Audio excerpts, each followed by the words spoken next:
নমস্কার বন্ধুগণ, যারা আপনারা ফেসবুক প্রোফাইল বা পেজ নিয়ে কাজ করছেন, তাদের যদি একই ভিডিও কয়েকবার ছাড়তে থাকেন বা কোনো ভিডিওর সাথে কোনো ভিডিওর অ্যাটাচমেন্ট বা মিল পায়, তাহলে কিন্তু ফেসবুক আপনাদের ইস্যু ধরিয়ে দেবে, মেসিং ইস্যু। তাই আপনারা যাতে মেসিং ইস্যু না আসে, সেই জন্য সেইভাবে আপনারা ভিডিওগুলো তৈরি করবেন যাতে একটা ভিডিওর সাথে আর একটা ভিডিওর কোনো মিল না থাকে। আর মিল থাকলেই কিন্তু মেসিং ইস্যু ধরিয়ে দেবে। তো সেই দিক থেকে একটু সাবধান থাকবেন, সেই উদ্দেশ্যে আপনাদের এই কথা বলা।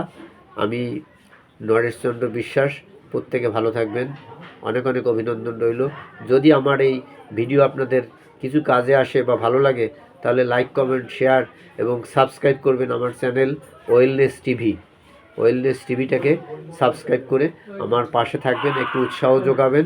ধন্যবাদ প্রত্যেককে।